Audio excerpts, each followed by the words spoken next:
প্রিয় দর্শক শ্রোতা আসসালামু আলাইকুম সবাইরে প্রীতি এবং শুভেচ্ছা জানাইয়া শুরু করলাম ইজি ভিলেজ ইউটিউব চ্যানেলের নিয়মিত আয়োজন গ্রামের ফতে অনুষ্ঠানের আজকুর পর্ব।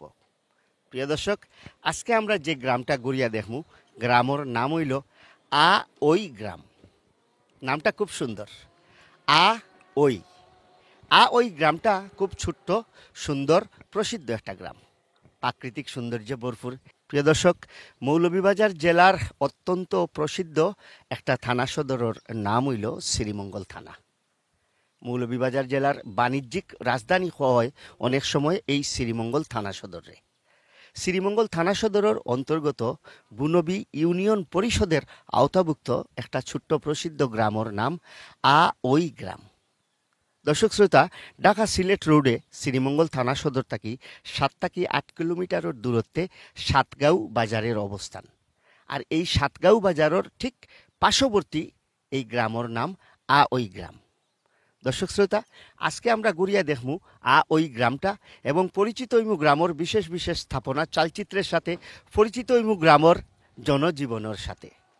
প্রিয় দর্শক, আমরা বরাবরের মতো অনেক দূর দূরান্ত আমরা যাওয়া আসা করলাম এবং বিভিন্ন জেলা থানার গ্রামগুলোর সাথে আপনারা পরিচয় করাইয়া দেওয়ার চেষ্টা করলাম।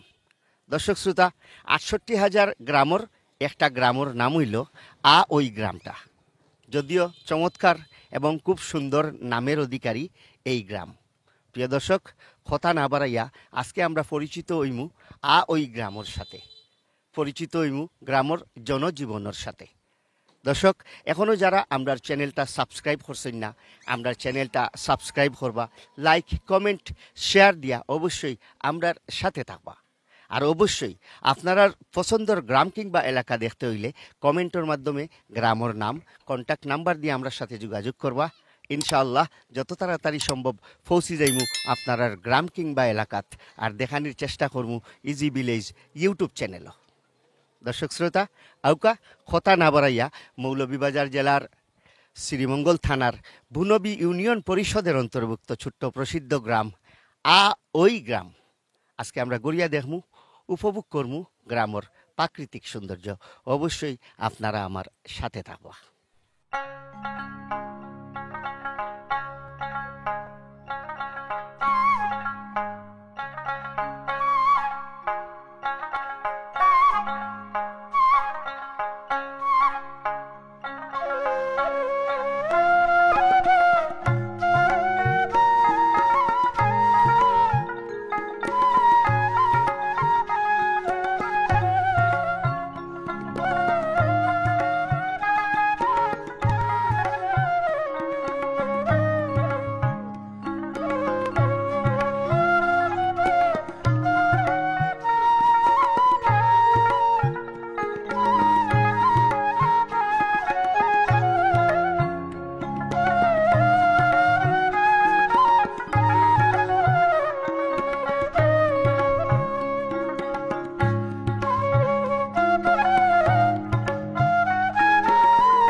দর্শক শ্রোতা, আমরা গড়িয়া দেখলাম ওই গ্রামের প্রাকৃতিক সৌন্দর্য পরিচিত হওয়ার চেষ্টা করলাম এই ছোট্ট প্রসিদ্ধ গ্রামের বিভিন্ন স্থাপনার সাথে। প্রিয় দর্শক, হঠাৎ করি একটা গ্রামও যখন আমরা ইয়া কাজ শুরু করি, তখন সাথে সাথে এই গ্রামের সঠিক তথ্য কালেকশন করা সম্ভব হয় না যদি না আমরা এলাকার লোকাল স্থানীয় কোনো ব্যক্তি হলে সহযোগিতা না করেন। তো প্রিয় দর্শক, আজকে আমরা ওই গ্রামের এক ভাই তাজুল ইসলাম, তাই স্থানীয় বাসিন্দা এবং ওই গ্রামের পার্শ্ববর্তী বাজার সাতগাঁও বাজারের প্রতিষ্ঠিত একজন ব্যবসায়ী। আমরা ভাইয়ের সাথে কিছুক্ষণ আলাপ করবো এবং গ্রাম সম্পর্কিত কিছু তথ্য ভাইয়ের কাছ থেকে জানার চেষ্টা করবো। সালামু আলাইকুম। ওয়ালাইকুম আসসালাম ওয়া রাহমাতুল্লাহি ওয়া বারাকাতুহু। ভাই, আপনার পুরা নামটা আপনি হোকা? মোহাম্মদ তাজুল ইসলাম তাজ। আপনার বাড়িটা কি তাই গ্রামই? আমার গ্রাম বলতে এটা আউই গ্রাম, আমাদের জন্মস্থান, এবং সাতগাঁও বাজার হইছে আমার বাসা, এবং পিছনে হইছে বাসার সামনে হলো মার্কেট। আমি এখানে স্থানীয়, আমাদের ফ্যামিলি সবাই আছে, এরাও আমাদের স্থানীয়। আমরা ওই গ্রামে ঢুকার পরে আমরা যে মেইন প্রধান যে সড়কটা দেখলাম, এই সড়কটা একটু ভাঙ্গা এবং চলাফেরার অযোগ্যই বলা যায়। তো সাতগাঁও বাজার থেকে আমরা কিছু দূর আওয়ার পরে যখন সারিবদ্ধ খেজুর গাছ লাগাই লাহারপুর সাতগাঁওয়ের যে রোডটা, এই রাস্তাটা হইছে আমরুলছড়া রোড। আমরুলছড়া রোড এবং সাতগাঁওয়ের যে রোডটা খুব সুন্দর এবং দুই সাইডে সারিবদ্ধ খেজুর গাছ, খুব প্রাকৃতিক সৌন্দর্যের অধিকারী। কিন্তু ঠিক পার্শ্ববর্তী ওই গ্রামটার রাস্তা ঢুকছে প্রধান সড়ক একটা গ্রামের মোটামুটি চলার অযোগ্য। তো এই রাস্তা নিয়ে কি আপনার কোনো ধরনের কোনো অভিযোগ থাকে, যদি কথাবার্তা থাকে, যদি আপনি ক্লিয়ারলি আমরা লগে আলোচনা করতে পারি। এই রাস্তাটা বর্তমানে ওয়ার্ড মেম্বার হইল মোহাম্মদ আলী, উনি আমার চাচা, রানিং মেম্বার। উনি ওনার হাতে আওয়াতে রাস্তাটা সুন্দর হওয়ার জন্য ওনারে আমি বারবারই কোয়ার জন্য আমি পরিকল্পনা আছি, কিন্তু পারতেছি না, টাইম পাইতেছি না। আমি কিন্তু একটু আমার আব্বা অসুস্থ নিয়ে দৌড়াদৌড়িতে আছি, ব্যস্ত করতেছে না। আমাদের আউই সবাই কি কষ্ট পাইতেছে এই রাস্তা দিয়ে যাওয়া হতে? হ্যাঁ, তাহলে আপনারা সবাই আমার এক থাকবা, চেয়ারম্যান থেকে জানাবো যে এই রাস্তা দ্রুতভাবে কাজ হইতে হবে, এবং এই যে ফুলটা, এই যে সামনে ফুলটার প্রশস্ত করতে হবে, বড় করতে হইব, সাইডে রেলিং দিতে হইব, যেন বিপজ্জনক না হয়। ওকে ওকে, তাজুল ইসলাম তাজ ভাই, ধন্যবাদ আপনারে। আপনি একজন গ্রামের সচেতন নাগরিক এবং একজন শিক্ষিত মানুষ এবং একজন খুব সচেতন একজন মানুষ, যে গ্রাম নিয়ে চিন্তা ভাবনা করেন, গ্রামের মানুষ নিয়ে চিন্তা ভাবনা করেন, গ্রামের রাস্তাঘাট নিয়ে চিন্তা ভাবনা করেন, গ্রামের সৌন্দর্য যাতে আরও বাড়ত এবং এই গ্রাম উত্তর অনেক উন্নত হইতো, এটাই আপনার চিন্তা ভাবনা। দর্শক শ্রোতা, সাথে থাকুন, আমরা ঘুরিয়া দেখমু ওই গ্রামের বিশেষ বিশেষ সৌন্দর্যময় মণ্ডিত স্থাপনা।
দর্শক শ্রোতা, আজকে আমরা গড়িয়া দেখলাম ওই গ্রামের বিশেষ বিশেষ স্থাপনা চালচিত্র পরিচিত হওয়ার চেষ্টা করলাম গ্রামের জনজীবনের সাথে। প্রিয় দর্শক, আজকে আমরা যেই প্রতিষ্ঠানও অবস্থান করলাম, এই প্রতিষ্ঠান অত্যন্ত সুনামধন্য একটা দিনী শিক্ষা প্রতিষ্ঠান। প্রিয় দর্শক শ্রোতা, এই প্রতিষ্ঠানটার অবস্থান হইল ওই গ্রামের ঠিক ভৌগোলিক সীমারেখার মানে বর্ডারের ঠিক সীমান্তে মাধব পাশা। এই মাধব পাশায় অবস্থিত এই শিক্ষা প্রতিষ্ঠান। এই শিক্ষা প্রতিষ্ঠানে ওই গ্রামের অনেক ছাত্রছাত্রী সুনাম এবং সম্মানের সহিত পড়াশোনা করিয়া উচ্চশিক্ষায় শিক্ষিত হওয়ার জন্য দেশ বিদেশের অনেক জায়গাতেই পাড়ি জমাইরা। প্রিয় দর্শক, আজকে আমরা এই দিনী শিক্ষা প্রতিষ্ঠানের সম্মানিত প্রিন্সিপাল হুজুরের সাথে আলোচনা করব এবং এই শিক্ষা প্রতিষ্ঠান সম্পর্কিত কিছু তথ্য আপনারা জানানোর চেষ্টা করব। আজকে আমরা আলোচনা করব সাতগাঁও সামাদিয়া আলিম মাদ্রাসার সম্মানিত প্রিন্সিপাল হুজুরের সাথে এবং হুজুরের সাথে আমরা পরিচিত হইব। আসসালামু আলাইকুম। ওয়ালাইকুম আসসালাম। আসসালামু আলাইকুম রহমতুল্লাহি ওয়া বারাকাতুহু। হুজুর, আপনার পরিচয়টা একটু পয়লা। আমি মোল্লা শাহিদ আহমদ, অধ্যক্ষ সাতগাঁও সামাদিয়া আলিম মাদ্রাসা। আমার গ্রাম হইল অত্র ইউনিয়নই, 2 নং বনরী ইউনিয়ন, 5 নং ওয়ার্ড, বাদে আলিশা মোল্লাবাড়ি। আপনি হুজুর কবে থাকি কেন প্রিন্সিপাল হুজুর হিসাবে কর্মরত আছেন? আমি আমার শিক্ষা জীবন সমাপ্তির পর কর্মরত দায়িত্ব পালন করছি। প্রথম হাজী আলিমুল্লাহ মাদ্রাসার প্রতিষ্ঠাতা শিক্ষক হিসাবে, খারি সাহেব হিসাবে। সিরাজনগর মাদ্রাসা আপনার সরকারি অনুমোদিত হওয়ার পূর্বে সেখানেও কিছুদিন শিক্ষকতা করছি। শ্রীমঙ্গল আলিয়া মাদ্রাসায় ও খারি সাহেব হিসাবে শিক্ষকতা করেছি কিছুদিন, 6 বছর প্রায়। তারপরে 1993 সালে এই মাদ্রাসার দায়িত্ব গ্রহণ করছি। এটা একটা কওমি মাদ্রাসা ছিল। হাজী মরহুম আব্দুস সামাদ সাহেবের প্রতিষ্ঠিত ইসলামিয়া মাদ্রাসা ছিল। তো ওনার ইন্তেকালের পরে ওনার ছেলে, সুযোগ্য ছেলে জনাব ডাক্তার আবুল বাশার মহোদয়, যিনি এই ইউনিয়নের কয়েকবার নির্বাচিত চেয়ারম্যান ছিলেন, তিনি আমাকে বললেন, বাবা, এই মাদ্রাসাটা যদি আমি সরকারি করে নেই তাহলে সরকারের নিয়ন্ত্রণে চলবে এবং ভালো অবস্থানে যাইব। এই আলোচনার প্রেক্ষাপটে ওনার সাথে আরেকজন আব্দুর রহমান সাহেব সহ আমার এই কথা বলার পরে আমি বললাম, ঠিক আছে, আমি আপনারা যদি সম্মতি প্রকাশ করছেন যেহেতু, আমি আপনাদের কথা গ্রহণ করলাম এবং মাদ্রাসার কার্যক্রম আমি হাতে নিলাম। এই বলেই আমি শ্রীমঙ্গল আলিয়াতে শিক্ষক থাকা অবস্থায় আমি এই মাদ্রাসার কার্যক্রম হাতে নিয়ে এটারে 1994-তে মাদ্রাসা 1/1/94 থেকে প্রথম মাদ্রাসার স্বীকৃতি আনছি এবং 1/7/94-তে মাদ্রাসার এমপিওর কার্যক্রম বাস্তবায়ন সম্মত হয়েছে। 1/95 পয়লা জানুয়ারিতে আমরা প্রথম বেতন পাইছি 5 জনের। তারপরে পর্যায়ক্রমে আরও 13-14 জনের পড়েছে। এরপরে আপনার 95-তে আমি আবার তড়িগড়ি করি আলিম, যে কোনো একটা প্রেক্ষিতে আমি আলিম ক্লাস করে ফেললাম। আলিম খোলার পরে ধারাবাহিক গতিতে আলিমের ফলাফল অব্যাহত ছিল। 2003-04 অর্থ বছরে আমরা আলিমের এমপি ভুক্তি হয়েছিলাম। কিন্তু ভাগ্যের নির্মম পরিহাসে বাংলাদেশের মৌলভীবাজার বর্তমান এই সাবেক এমপি জনাব নাসির রহমান সাহেব, তিনি এই প্রতিষ্ঠানটার এমপিও খাটিয়া নিয়া হাবিবুর রহমান নিম্ন মাধ্যমিক বিদ্যালয় নামে একটা বিদ্যালয় আছে মৌলভীবাজারে, ওই বিদ্যালয়ের নামে তিনি নিয়ে গেলেন। তো আমি অনেক কষ্ট স্বীকার করে সেখান থেকে হাইল ছাড়ি নাই প্রতিষ্ঠানের। 19 সালে আমার মাদ্রাসা শেষ পর্যন্ত আলিম শাখা বিভক্ত হয়েছে। ওকে হুজুর, তো বালা থাকবা। যাই হোক, আপনার কাছ থেকে অনেক গুরুত্বপূর্ণ তথ্য পাইলাম আমরা এই মাদ্রাসা সম্পর্কিত। আমরা লাগি দোয়া করবা। আমরা বিদায় নিমু। প্রিয় দর্শক, সাথে থাকবা। আমরা এখনো অনেক কিছু গড়িয়া দেখা এবং দেখানির বাকি।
দর্শক শ্রোতা, আছে উন্নত যোগাযোগ ব্যবস্থা, স্কুল, মসজিদ, মাদ্রাসা, সব কিছু মিলাইয়া সুন্দর পরিচ্ছন্ন প্রসিদ্ধ একটা গ্রাম ওই গ্রাম। প্রিয় দর্শক, গ্রামর ঠিক রাস্তার দুই সাইডে দিয়া ছোট ছোট বাড়িঘর এবং রাস্তার দুই সাইডে সারি সারি সবুজ বনাঞ্চল, এ যেন গ্রামর প্রাকৃতিক রূপ সৌন্দর্যরে অনেকটা বাড়াইয়া দিছে। প্রিয় দর্শক, আসলে সব কিছু মিলাইয়া এই গ্রামটা ছোট্ট সুন্দর একটা গ্রাম। যদিও গ্রামটা কয়েকটা ফাড়ায় বিভক্ত, তারপরেও এই গ্রামটা অনেক আধুনিক একটা গ্রাম। মোটামুটি প্রবাসী অধ্যুষিত এই গ্রাম। প্রবাসর বিভিন্ন জায়গায় বসবাস করেন এই গ্রামের শতাধিক চাইতে অনেক বেশি মানুষ। প্রিয় দর্শক, আমরা গড়িয়া দেখলাম ওই গ্রাম এবং পরিচিত হওয়ার চেষ্টা করলাম এই গ্রামের বিভিন্ন স্থাপনা চালচিত্রের সাথে। অবশ্যই আপনারা আমার সাথে থাকবা।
প্রিয় দর্শক, প্রত্যেকটা গ্রামই কোনো না কোনো কারণে প্রসিদ্ধ এবং যতটা গ্রামই গেছি বেশিরভাগ গ্রামই কৃষি প্রধান গ্রাম। প্রায় গ্রামের ভিতরেই কৃষি পণ্যের সমাহার। তো প্রিয় দর্শক, আজকে ওই গ্রামও আইয়া আমরা যে দৃশ্যটা আমরা চৌকো পড়ছে এবং যে দৃশ্যটা আমরা নজর কাড়ছে, আশা করি আপনারাও নজর কাড়ব যে এই ওই গ্রামের মাঝে আইয়া আমরা একটা বাড়িতে পাইছি যে ভুট্টা চাষ করা হয়েছে এবং প্রচুর পরিমাণে ভুট্টা রইদে শুকানি দেওয়া হয়েছে। এবং আমার তো দেখরা আপনারা একটা এটা ভুট্টা ভুট্টা কি কই এটারে, এটা এটা কিতা ভুট্টা, আচ্ছা একটা ভুট্টা দেখরা আমার তো এটা শুকানি হইব, শুকানির পরে এটা মেশিনে খোলে বাঙ্গানি হইব, বাঙ্গাইয়া অনেকে অনেক রকমের আটার মতো তো অনেকে রুটি বানাইয়া অনেকে খায় না নি চাচা। তো যাই হোক প্রিয় দর্শক, আমরা এই ওই গ্রামও কীভাবে ভুট্টা চাষ হয় বা কি এই চাষায় কীভাবে ভুট্টা চাষ করছেন আর কত কি আর জায়গার উপরে করছেন বা এটা কি পরিমাণ, আমরা চাচার কাছ থেকে একটু জানার চেষ্টা করবো। আসসালামু আলাইকুম। চাচা, আপনার নাম? ডাক্তার আবুল কাসেম। ডাক্তার আবুল কাসেম। চাচা, আপনার মূল বাড়িটা? আমার মূল বাড়ি কুমিল্লা ছিল, ব্রাহ্মণবাড়িয়া। ব্রাহ্মণবাড়িয়াতে। ওই গ্রামে আছেন কত বছর যাবত? 72 আইছি আমরা। মুক্তিযুদ্ধের সময় আসছিলেন? 72 যুদ্ধ হয়েছে, আপনারা 72 আসছেন। তো এই বসত বাড়ি এগুলা কি আপনি নিজে কিনছেন? না, আমরা করছি। আপনারা কিনেই তো বানাইছেন? হ্যাঁ, জায়গা কিনে বানাইছেন। তো যাই হোক, আপনি আপনার বাড়ির উঠানে দেখলাম যে কিছু ভুট্টা রইদে শুকাইতে দিছেন। তো আপনারা কি এই ভুট্টা চাষ করেন? হ্যাঁ, চাষ করি। কতটুকু জমিতে এবার ভুট্টা চাষ করছেন? 24 শতক। 24 শতক জায়গায় কেমন পরিমাণ ভুট্টা হয়েছে? মিডিয়াম ধরনের হয়েছে। আশা ছিল বড়, একটা মানে যে বড় বড়টি পাইছেন, একটা মানে একটা অল্প 4 শতক জায়গা, আর বাকিটি বাও গেছে, বাও লাগিয়া ছোট হয়ে গেছে। আচ্ছা, তো এই 24 শতক জায়গার মাঝে যে ভুট্টাগুলা করছেন আপনি, সবগুলাই কি টিকছে না নষ্ট হয়েছে? না, টিকছে, সব টিকছে। তো আনুমানিক কয় মন হইব এই ভুট্টার পরিমাণ? 8 মণ। 8-10 মন। হ্যাঁ, 8-10 মণ। 8-10 মন ভুট্টার দাম কি হবে? গতবার তো 800 টাকা মন ছিল। 800 টাকা মন ছিল গতবারে, এবারে মন কত? এবারে তো আমরা এখনো বেচছি না। এখনো বেচছই না? বেচাত গেলে কত বেচার খেয়াল? 1000 টাকা মন। তো এই যে 24 শতক জায়গায় ভুট্টা ক্ষেত করছেন, ক্ষেত করতে কত টাকা খরচ হয়েছে? ক্ষেত করতে 60 টাকা দিছে এগ্রিকালচার অফিস থেকে, তার এমনি 5-6 হাজার টাকা। 5-6 হাজার টাকা খরচ হয়েছে। তো মনে করেননি চাচা যে এই 5-6 হাজার টাকা খরচ করিয়া যে চাষটা আপনি করলা ভুট্টার, মুনাফা আইব আপনার? মুনাফা আইব। আসবে না? তো আপনি আচ্ছা আচ্ছা, কই এগুলা গরুয়ে খায়? ভুট্টার চাল চুলা হ্যাঁ, গরু খায়। গরুয়ে খায়। তো যাই হোক, এগুলা কিতা আপনার নিজস্ব গরুরে খাওয়াইবা না বিক্রি করবা? না, নিজস্ব গরুরে খাওয়াবো। গরুরে খাওয়াইবা। কেমন গরু আছে আপনার? আমার 2-3টা গরু আছে। গরু আছে। আপনি তো একজন ডাক্তার মানুষ, তো ডাক্তার মানুষ হইয়া আপনি এই যে কৃষি কাজের উপরে এত স্বনির্ভর কারণটা কিতা? এটা আমার বাপ কৃষক ছিল। আপনার বাবা কৃষক ছিলেন, আপনার দাদা কৃষক ছিলেন, এই জন্য এই কৃষি পেশার সাথে আপনি নিজেরও সম্পৃক্ত রাখতে চান না কিতা? জি জি। তো যাই হোক চাচা, ভুট্টাটা দেখতে খুব সুন্দর এবং যথেষ্ট পরিচ্ছন্ন। তো মোটামুটি আশাবাদী প্রত্যেক বছরই কি আপনি এই চাষটা করেন? আচ্ছা, 5 বছর ধরে করি। 5 বছর ধরে করেন। যাই হোক, চাচার সাথে আলোচনা করলাম। চাচার সবচাইতে বড় হতে হইলো যে আমার বাবা কৃষক ছিলেন, দাদা কৃষক ছিলেন, তাই আমিও কৃষি কাজের সাথে নিজরে কিছুটা জড়াইয়া রাখতাম চাই বিদায় আমি ভুট্টা চাষ করি।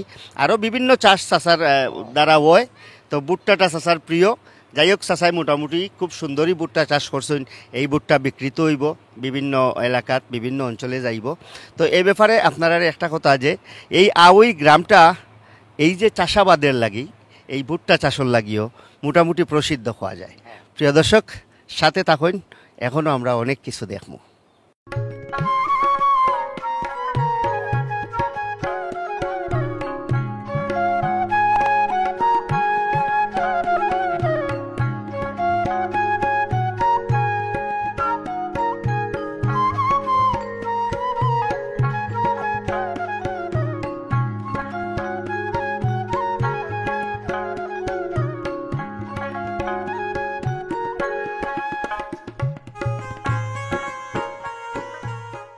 প্রিয় দর্শক, আওই গ্রামের স্থানীয় বাসিন্দা জনাব উমর আলী ভাই।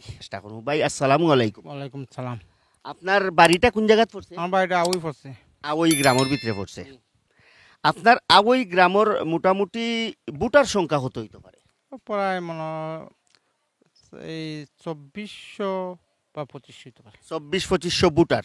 তাইলে স্থানীয় আপনার ওই গ্রামের ভিতরে লোক সংখ্যা মোট কত হইতে পারে? লোক সংখ্যা এমন বাচ্চা কাচ্চা মিলে মানে 5 হইতে পারে। 5000-এর মতো। তাইলে তো অনেক মানুষ, অনেক মানুষ। আপনার এই গ্রামের ভিতরে শিক্ষা প্রতিষ্ঠান কি কি আছে? আমাদের গ্রামের শিক্ষা প্রতিষ্ঠান মনে করেন স্কুল মাদ্রাসা মোটামুটি সবাই সেন্টার মতো আছে, খুব ভালো আছে। শিক্ষার হার কেমন? শিক্ষার মোটামুটি খুব ভালো আছে। মোটামুটি ভালো। আপনি কইনি নিরক্ষর মুক্ত আপনার এই গ্রাম? নিরক্ষর মুক্তই আমরা গ্রাম, মনে হয় শিক্ষার হারটার দিকে মোটামুটি খুব ভালো আছে। গ্রামের সব বাড়িতে কি তা বিদ্যুৎ আছে? আছে, সব বাড়িতে বিদ্যুৎ আছে। সব বাড়িতেই বিদ্যুৎ আছে। এই গ্রামটা কৃষির উপরে প্রসিদ্ধ। কৃষিজীবী কৃষি পেশার উপরে, না প্রবাসীদের উপরে, না চাকরি বাকরি? আমি আপনার কই কেন মনে কৃষি আর প্রবাসী মিলাইও মোটামুটি খুব ভালো। এলাকায় প্রবাসী বেশিও আছে, মোটামুটি চাকরিজীবী মোটামুটি ভালো আছে। প্রবাসীর সংখ্যা কত হইতে পারে আপনার গ্রাম? প্রবাসীর সংখ্যা আনুমানিক 100-200 হইতে পারে। 100-200। তো এই যে রাস্তাঘাটের বেহাল দশা বা যাই আছে, তো আপনার আর প্রবাসীর দ্বারা কি কোনো ধরনের কোনো সাহায্য সহযোগিতা, আয় উন্নতি হয় না গ্রামে? না না না না না, এই ধরনের কোনো সংগঠন না না না নাই? না। তো আপনি কি মনে করেন এই রাস্তাঘাটগুলা কাজ করতে হইলে একমাত্র সরকারি কর্তৃপক্ষেরই আপনার কোয়া উচিত? যে এটা সরকারি অনুমোদন ছাড়া কিছু হবে না। আপনি তো অনেক পুরানা মানুষ, এই গ্রামেরই তো স্থানীয় বাসিন্দা। ওই নামটা কিলা হয়েছিল কইতে পারবেন? এটা তো আমরা মানে আগে তো 77 ছিল, এখন ওই যে কিভাবে হইলো এটা নিজেও বলতে পারি না আমরা। তো যাই হোক, ওনাদের সাথে আলোচনা করিয়া ওই গ্রাম নাম সম্পর্কিত কোনো তথ্য ওনারা আমরা দিতে পারডা না। এরা হইতে করা যে এটা অনেক আগের এই নামকরণ সম্পর্কে আমরা আসলে তেমন কোনো ধারণা নাই।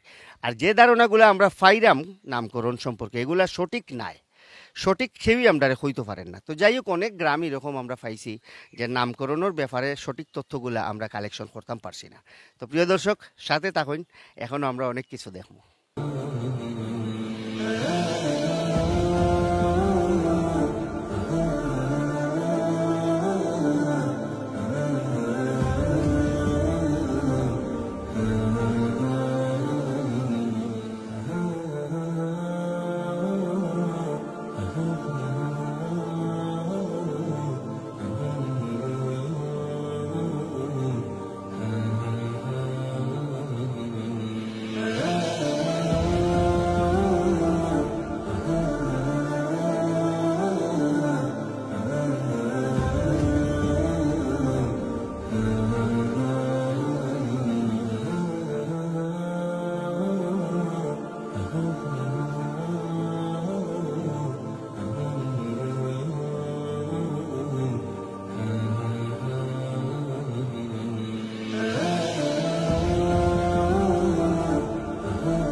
দর্শক শ্রোতা, আদা খাসাফাখা রাস্তাঘাট, শ্রীমঙ্গল থানা সদরের সাথে যোগাযোগ ব্যবস্থা মোটামুটি ভালো।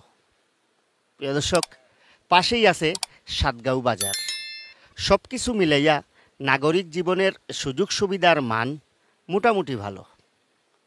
তারপরেও হইমু প্রাকৃতিক সুন্দরের অধিকারী ছোট্ট প্রসিদ্ধ এই আওই গ্রাম। প্রিয় দর্শক, আজকে সারাদিন আপনারা নিয়ে আসলাম আওই গ্রামে। গ্রামের বিশেষ বিশেষ স্থাপনা এবং গ্রামের জনজীবনের সাথে পরিচিত হওয়ার চেষ্টা করছি, আপনারা পরিচিত করার চেষ্টা করছি। প্রিয় দর্শক, আবারও নতুন কোনো গ্রাম নিয়ে হাজির হইমু আমি শৌকত আপনার সামনে অন্য একদিন। আজকের মতো ওখানেও বিদায় নিমু। আপনারা সবাই ভালো থাকবা, সুন্দর থাকবা, সুস্থ থাকবা। আর আরও একটা কথা প্রিয় দর্শক, এখনও যারা আমরা চ্যানেলটা সাবস্ক্রাইব করছেন না, আমরা চ্যানেলটা সাবস্ক্রাইব করবা, লাইক কমেন্ট শেয়ার দিয়া অবশ্যই এই ধরনের প্রোগ্রাম বানানিতে আমরা অনুপ্রাণিত করবা। প্রিয় দর্শক, বিদায় নিমু। সবাই ভালো থাকবা, সুন্দর থাকবা, সুস্থ থাকবা। আর অবশ্যই ইজি ভিলেজ ইউটিউব চ্যানেলের লগে থাকবা। আসসালামু আলাইকুম।